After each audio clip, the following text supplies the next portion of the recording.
بسم الله الرحمن الرحيم. الحمد لله رب العالمين الرحمن الرحيم مالك يوم الدين. إياك نعبد وإياك نستعين. اهدنا الصراط المستقيم صراط الذين أنعمت عليهم غير المغضوب عليهم ولا الضالين.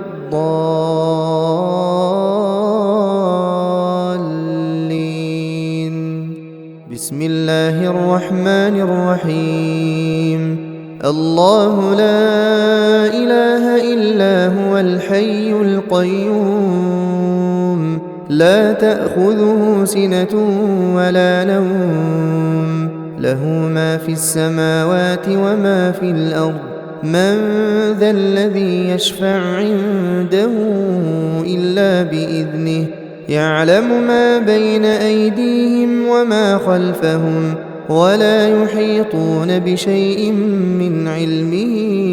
إلا بما شاء وسع كرسيه السماوات والأرض ولا يئوده حفظهما وهو العلي العظيم. بسم الله الرحمن الرحيم. قل هو الله أحد الله الصمد لم يلد ولم يولد ولم يكن له كفوا أحد. بسم الله الرحمن الرحيم. قل أعوذ برب الفلق من شر ما خلق ومن شر غاسق إذا وقب ومن شر النفاثات في العقد ومن شر حاسد إذا حسد. بسم الله الرحمن الرحيم. قل أعوذ برب الناس ملك الناس إله الناس من شر الوسواس الخناس الذي يوسوس في صدور الناس من الجنة والناس. بسم الله الرحمن الرحيم. تبت يدا أبي لهب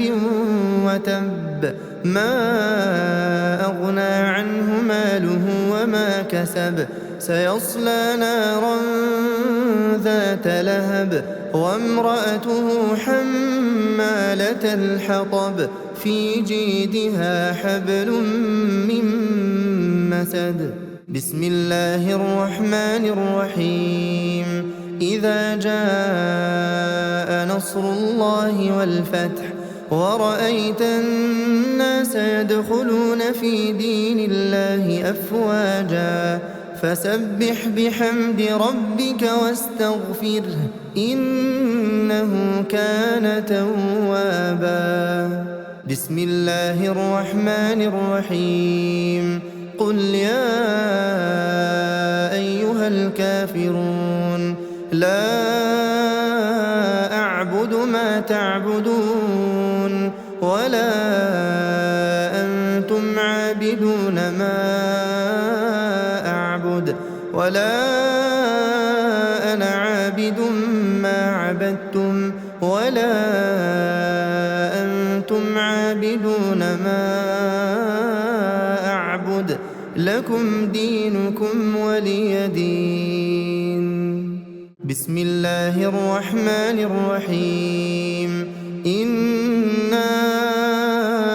أعطيناك الكوثر فصل لربك وانحر إن شانئك هو الأبتر.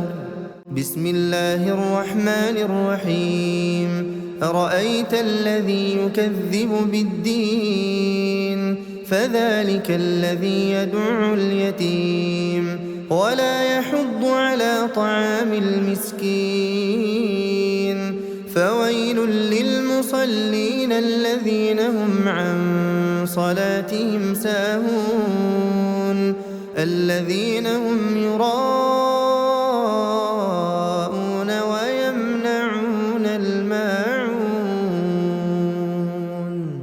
بسم الله الرحمن الرحمن الرحيم أرأيت الذي يكذب بالدين فذلك الذي يدع اليتيم ولا يحض على طعام المسكين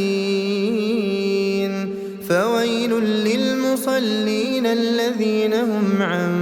صلاتهم ساهون الذين هم يراءون ويمنعون الماعون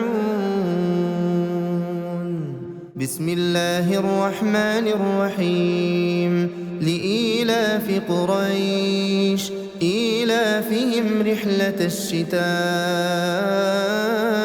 والصيف فليعبدوا رب هذا البيت الذي أطعمهم من جوع وآمنهم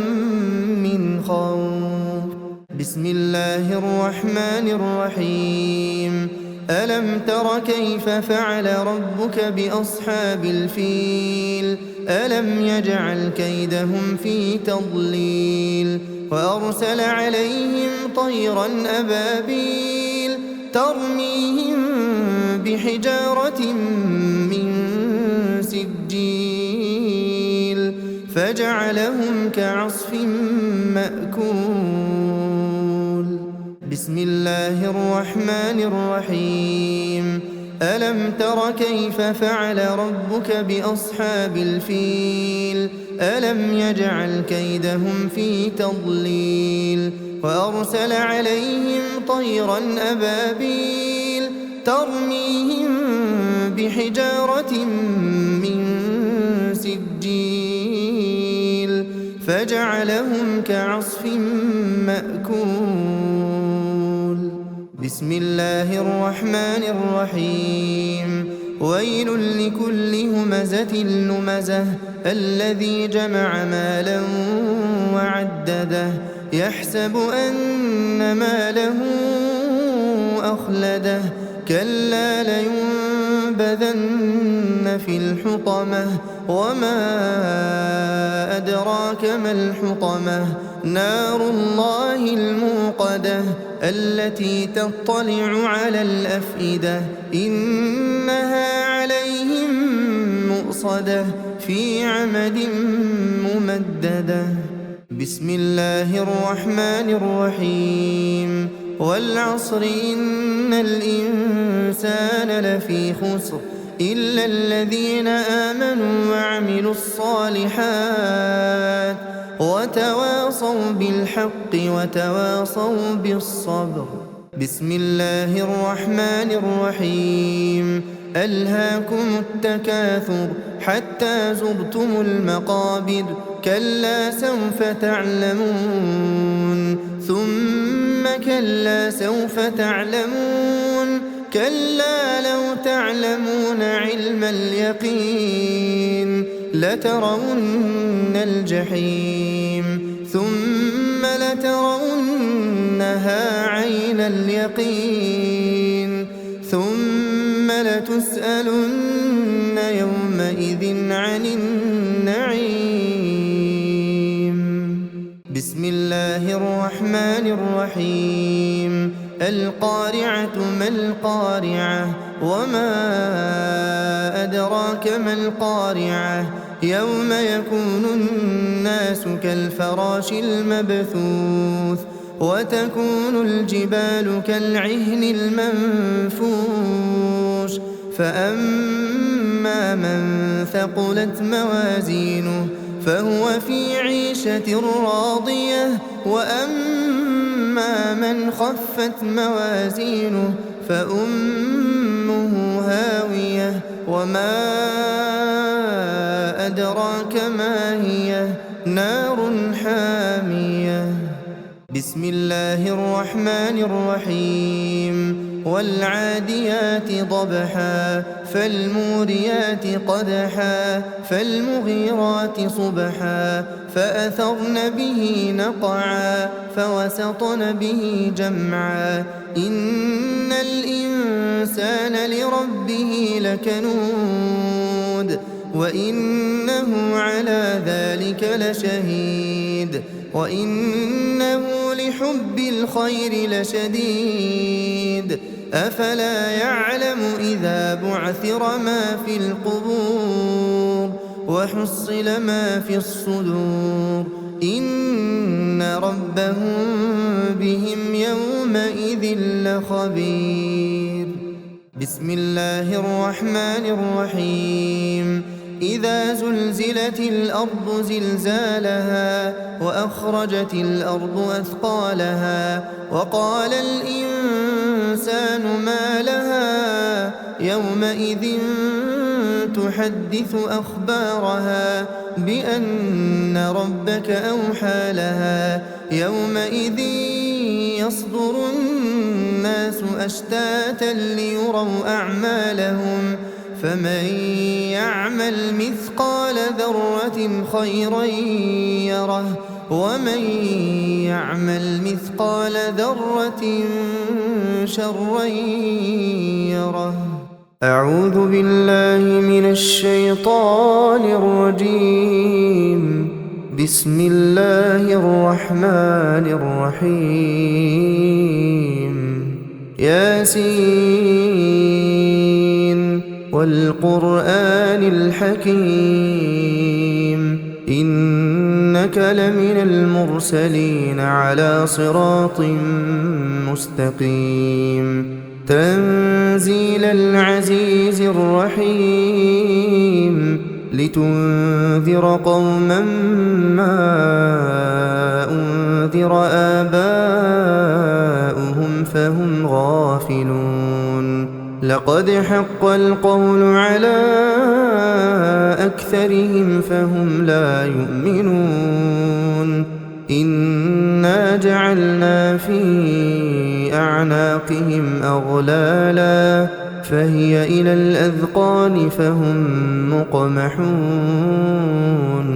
وجعلنا من بين أيديهم سدا ومن خلفهم سدا فأغشيناهم فهم لا يبصرون وسواء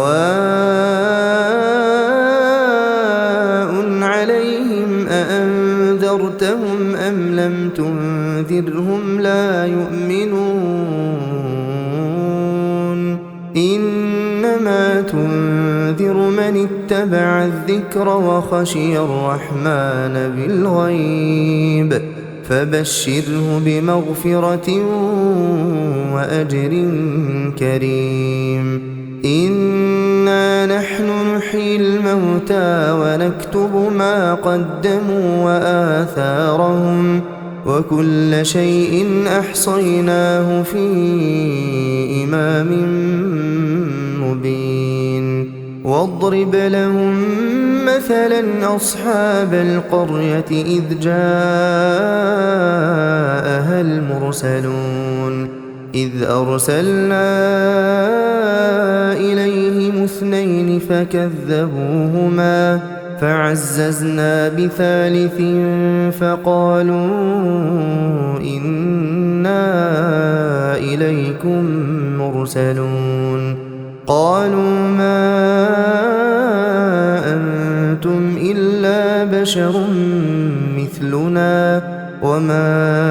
أنزل الرحمن من شيء إن أنتم إلا تكذبون قالوا ربنا يعلم إنا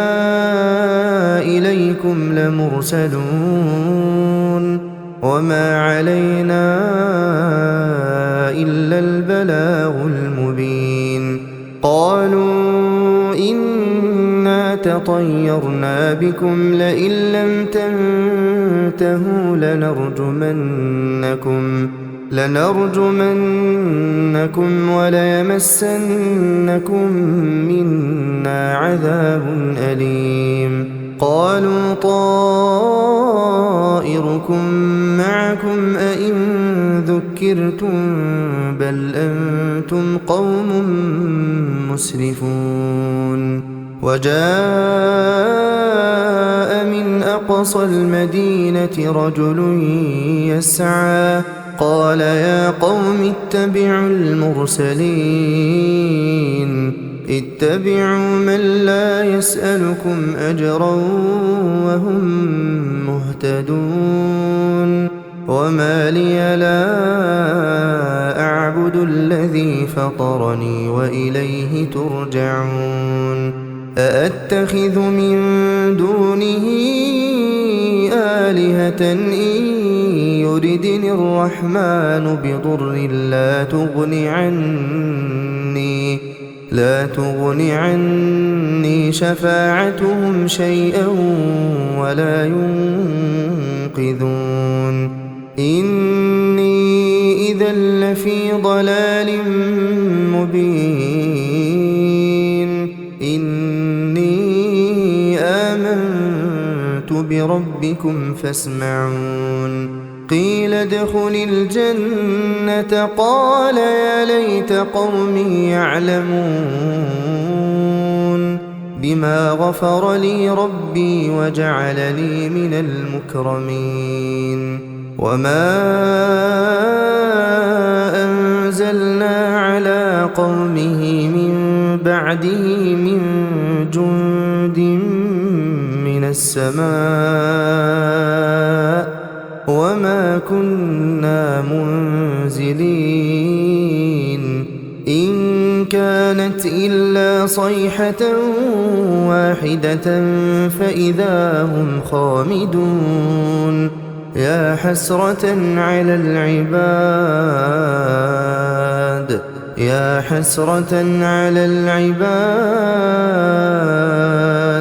ما يأتيهم من رسول إلا كانوا به يستهزئون ألم يروا كم أهلكنا قبلهم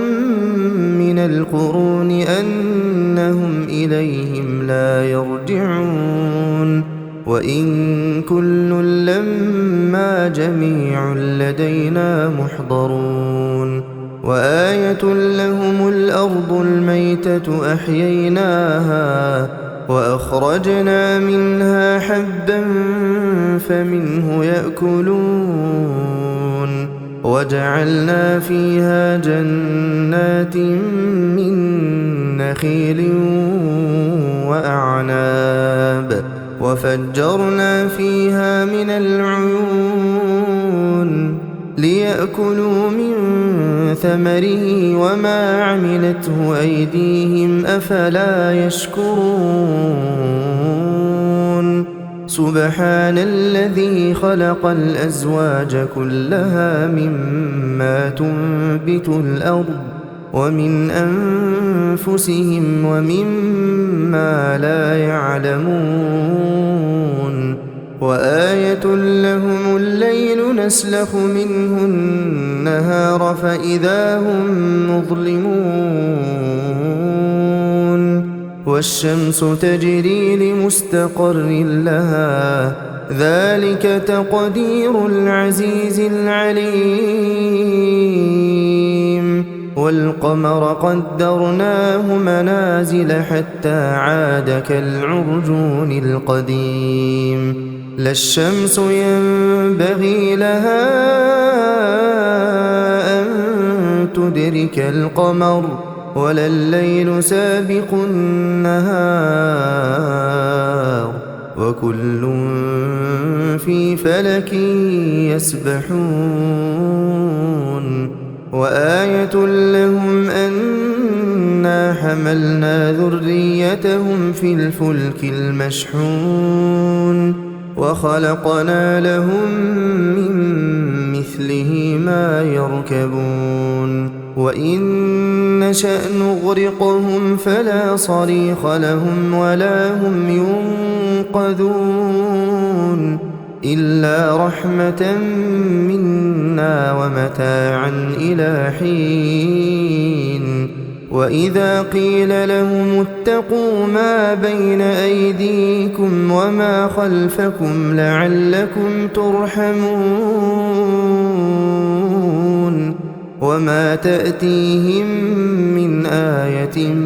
من آيات ربهم إلا كانوا عنها معرضين وإذا قيل لهم أنفقوا مما رزقكم الله قال الذين كفروا للذين آمنوا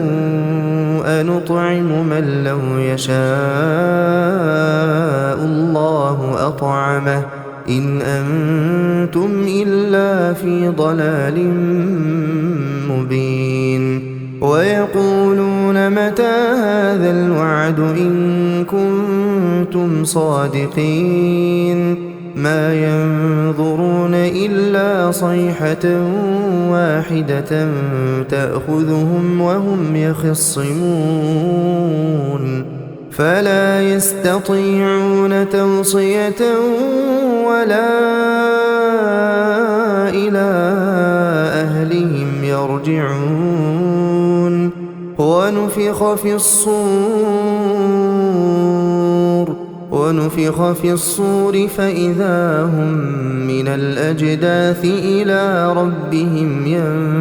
ينسلون قالوا يا ويلنا من بعثنا من مرقدنا هذا ما وعد الرحمن وصدق المرسلون إن كانت إلا صيحة واحدة فإذا هم جميع لدينا محضرون فاليوم لا تظلم نفس شيئا ولا تجزون إلا ما كنتم تعملون إن أصحاب الجنة اليوم في شغل فاكهون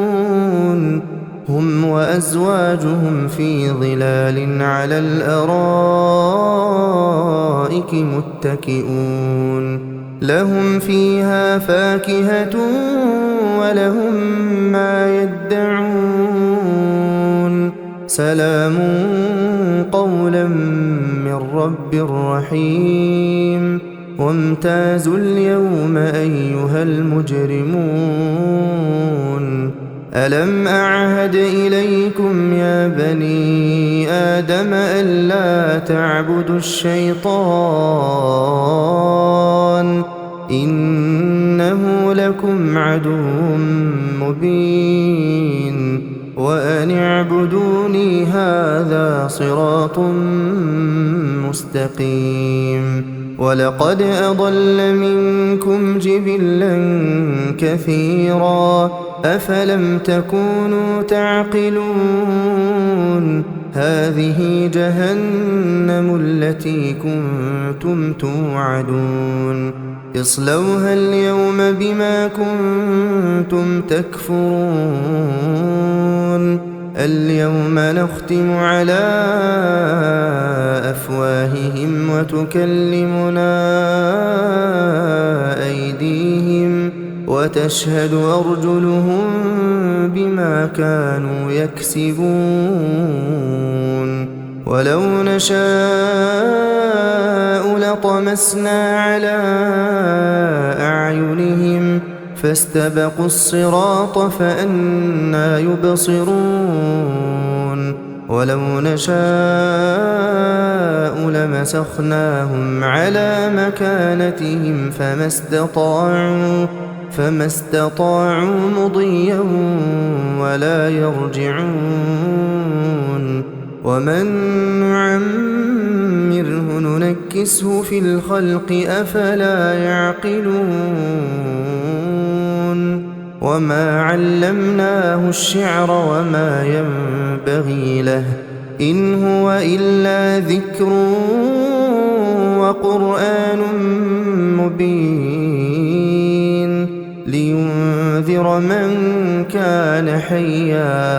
لينذر من كان حيا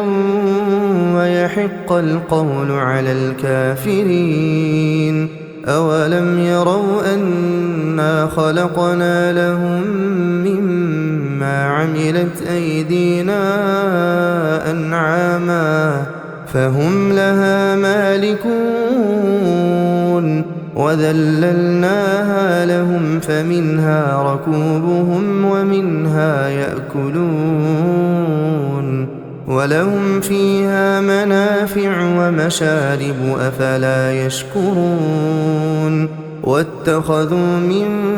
دون الله آلهة لعلهم ينصرون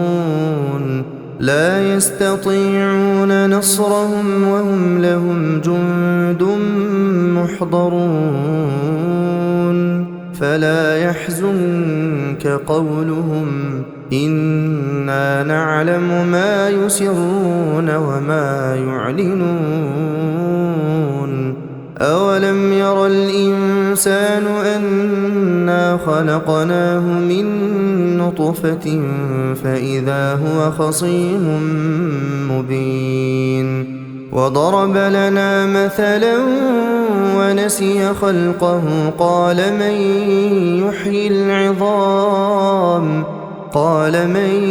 يحيي العظام وهي رميم قل يحييها الذي أنشأها أول مرة وهو بكل خلق عليم الذي جعل لكم من الشجر الأخضر نارا فإذا أنتم منه توقدون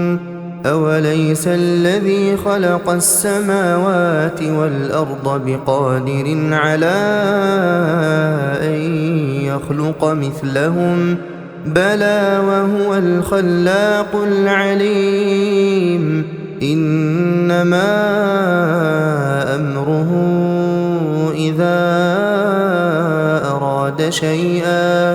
إذا أراد شيئا أن يقول له كن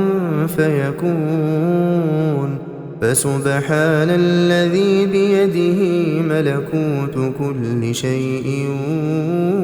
وإليه ترجعون أعوذ بالله من الشيطان الرجيم بسم الله الرحمن الرحيم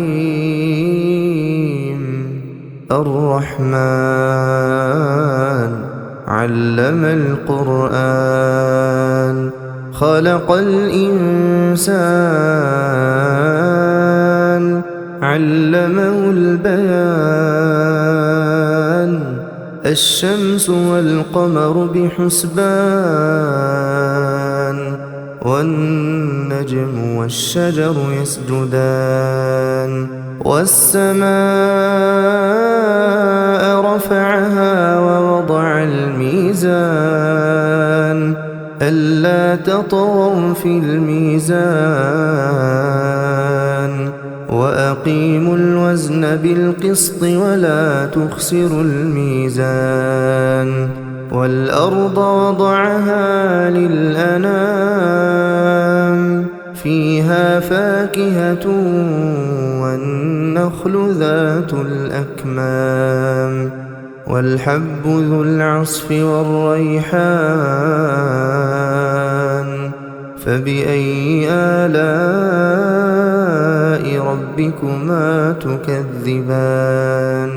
خلق الإنسان من صلصال كالفخار وخلق الجان من مارج من نار فبأي آلاء ربكما تكذبان رب المشرقين ورب المغربين فبأي آلاء ربكما تكذبان مرج البحرين يلتقيان بينهما برزخ لا يبغيان فبأي آلاء ربكما تكذبان يخرج منهما اللؤلؤ والمرجان فبأي آلاء ربكما تكذبان وله الجوار المنشآت في البحر كالأعلام فبأي آلاء ربكما تكذبان كل من عليها فان كل من عليها فان كل من عليها فان ويبقى وجه ربك ذو الجلال والإكرام فبأي آلاء ربكما تكذبان يسأله من في السماوات والأرض كل يوم هو في شأن فبأي آلاء ربكما تكذبان سنفرغ لكم أيها الثقلان فبأي آلاء ربكما تكذبان يا معشر الجن والإنس إن استطعتم أن تنفذوا من أقطار السماوات والأرض فانفذوا لا تنفذون إلا بسلطان فبأي آلاء ربكما تكذبان يرسل عليكما شواظ من نار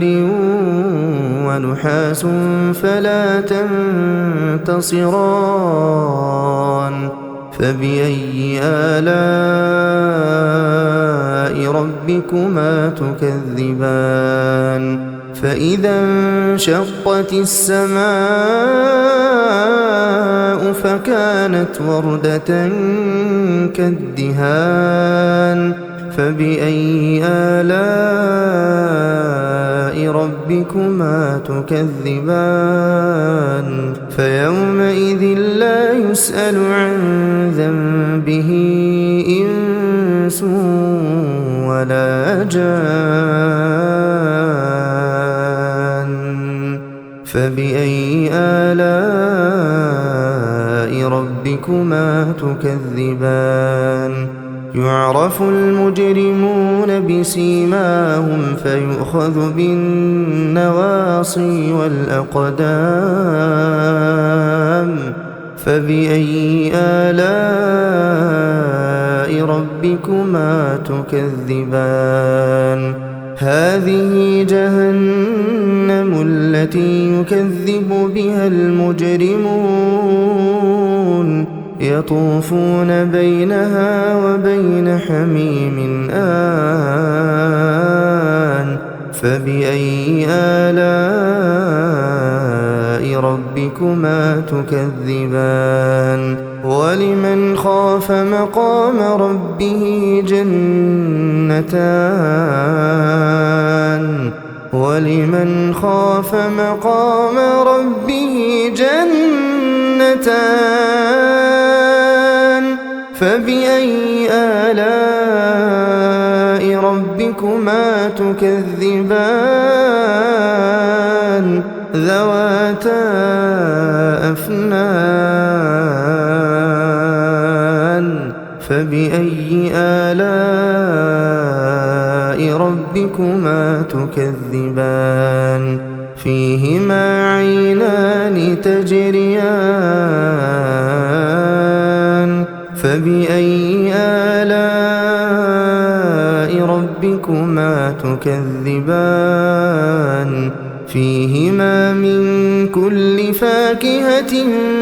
زوجان فبأي آلاء ربكما تكذبان متكئين على فرش بطائنها من استبرق وجنى الجنتين دان فبأي آلاء ربكما تكذبان فيهن قاصرات الطرف لم يطمثهن إنس قبلهم ولا جان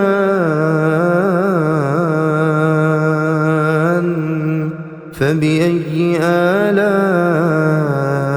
ربكما تكذبان كأنهن الياقوت والمرجان فبأي آلاء ربكما تكذبان هل جزاء الإحسان إلا الإحسان فبأي آلاء ربكما تكذبان ومن دونهما جنتان فبأي آلاء ربكما تكذبان مدهامتان فبأي آلاء ربكما تكذبان فيهما عينان نضاختان فبأي آلاء ربكما تكذبان فيهما فاكهة ونخل ورمان فبأي آلاء ربكما تكذبان فيهن خيرات حسان فبأي آلاء ربكما تكذبان حور مقصورات في الخيام فبأي آلاء ربكما تكذبان لم يطمثهن إنس قبلهم ولا جان فبأي آلاء ربكما تكذبان متكئين على رفرف خضر وعبقري حسان فبأي آلاء ربكما تكذبان تبارك اسم ربك ذي الجلال والإكرام بسم الله الرحمن الرحيم إذا وقعت الواقعة ليس لوقعتها كاذبة خافضة رافعة إذا رجت الأرض رجا وبست الجبال بسا فكانت هباء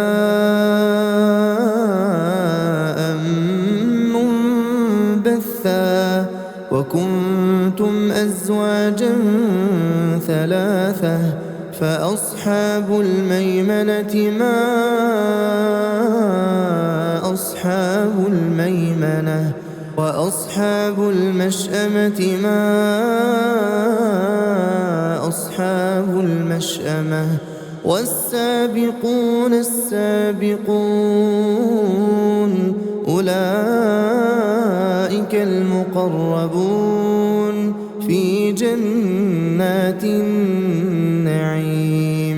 ثلة من الأولين وقليل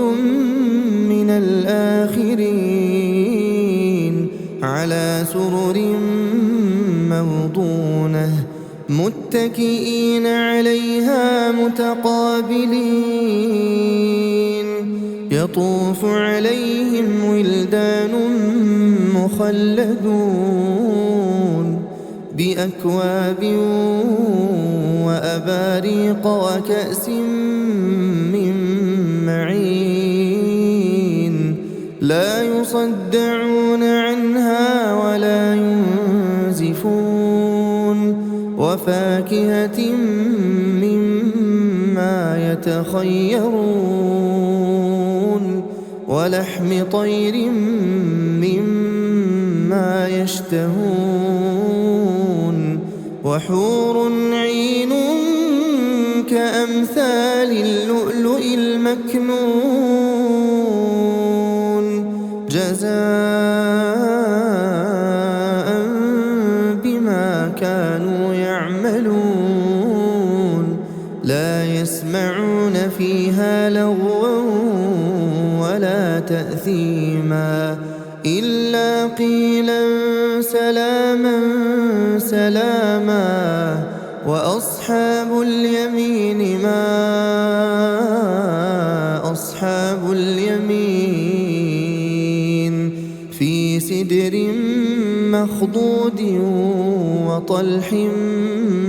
منضود وظل ممدود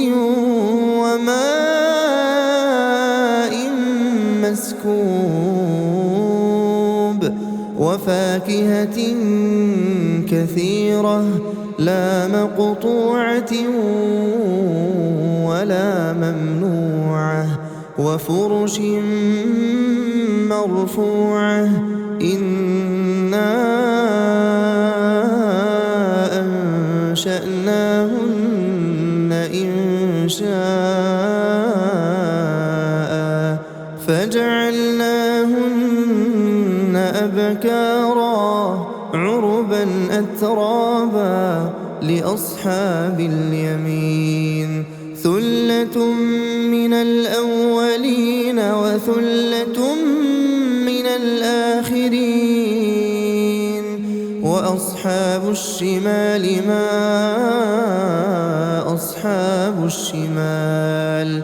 في سموم وحميم وظل من يحموم لا بارد ولا كريم إنهم كانوا قبل ذلك مترفين وكانوا يصرون على الحنث العظيم وكانوا يقولون أئذا متنا وكنا ترابا وعظاما أئنا لمبعوثون أو آباؤنا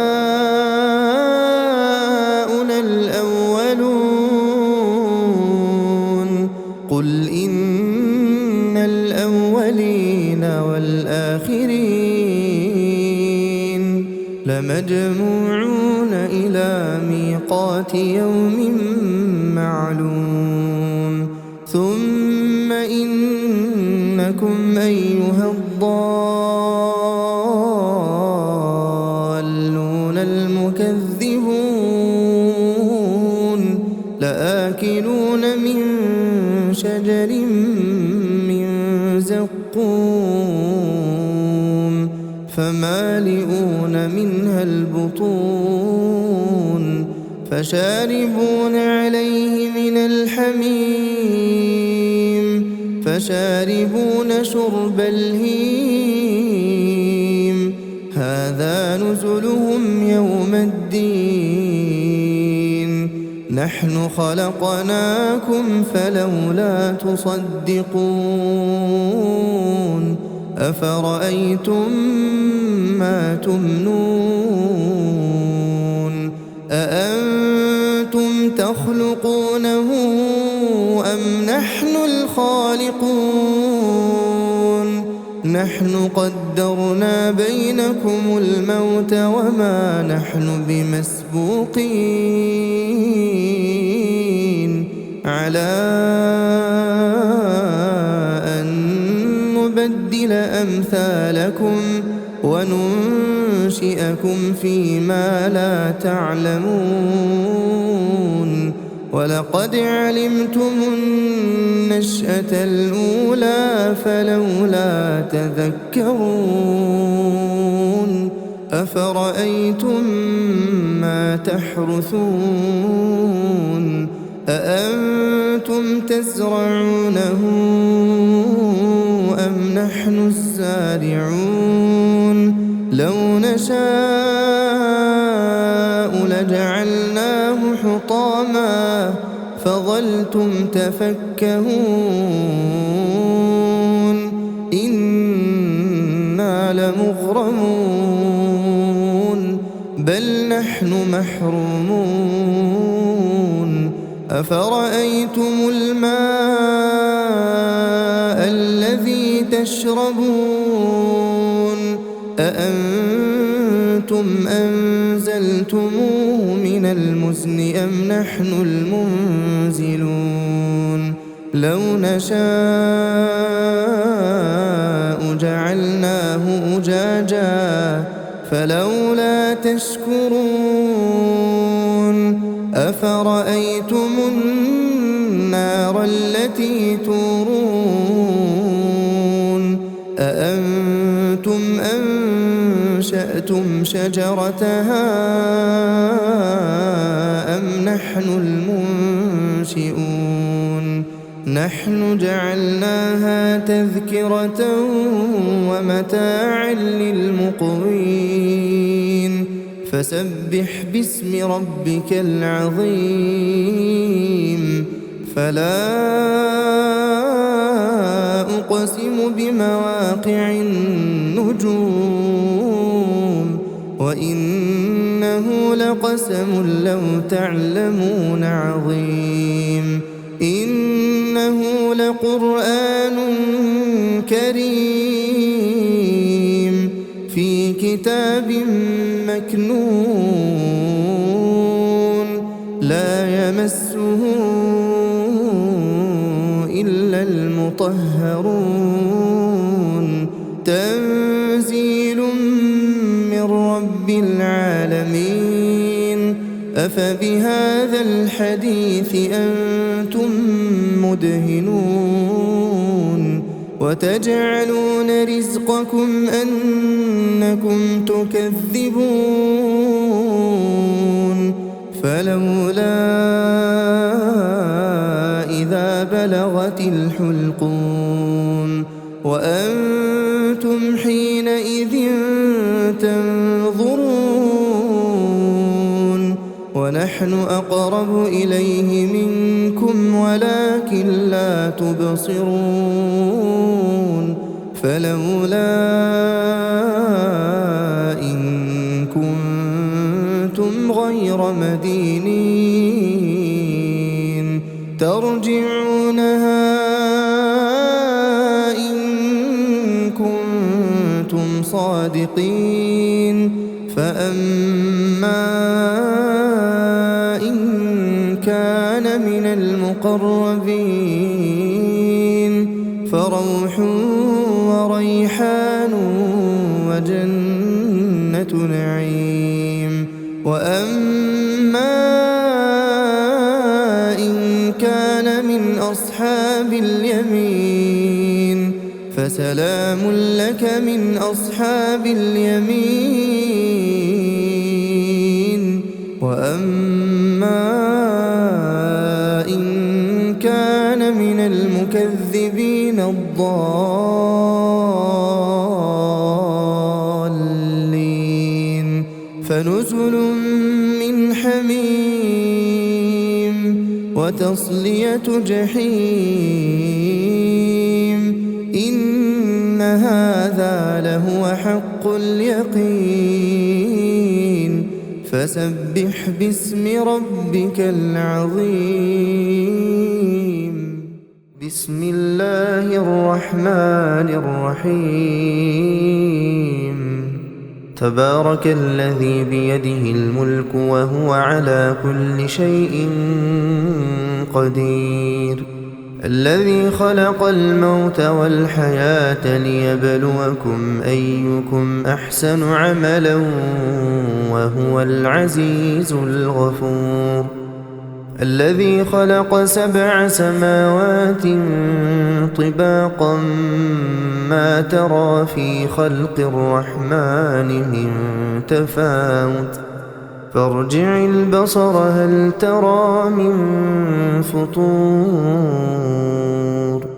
ثم ارجع البصر كرتين ينقلب إليك البصر خاسئا وهو حسير ولقد زينا السماء الدنيا بمصابيح وجعلناها رجوما للشياطين وأعتدنا لهم عذاب السعير وللذين كفروا بربهم عذاب جهنم وبئس المصير إذا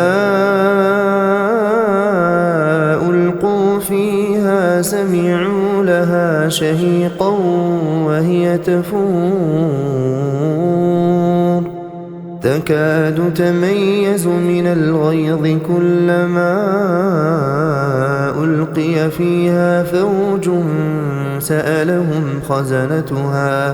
سألهم خزنتها ألم يأتكم نذير قالوا بلى قد جاءنا نذير فكذبنا وقلنا ما نزل الله من شيء إن أنتم إلا في ضلال كبير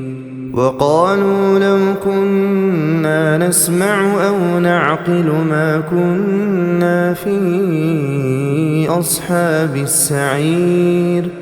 فاعترفوا بذنبهم فسحقا لأصحاب السعير إن الذين يخشون ربهم بالغيب لهم مغفرة وأجر كبير وأسروا قولكم أو اجهروا به إنه عليم بذات الصدور ألا يعلم من خلق وهو اللطيف الخبير هو الذي جعل لكم الأرض ذلولا فامشوا في مناكبها وكلوا من رزقه وإليه النشور أأمنتم من في السماء أن يخسف بكم الأرض فإذا هي تمور أم أمنتم من في السماء أن يرسل عليكم حاصبا فستعلمون كيف نذير ولقد كذب الذين من قبلهم فكيف كان نكير أولم يروا إلى الطير فوقهم صافات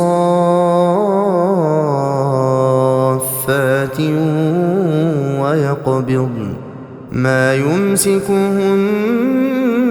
إلا الرحمن إنه بكل شيء بصير أمن هذا الذي هو جند لكم ينصركم من دون الرحمن إن الكافرون إلا في غرور أمن هذا الذي يرزقكم إن أمسك رزقه بل لجوا في عتو ونفور أفمن يمشي مكبا على وجهه أهدى أمن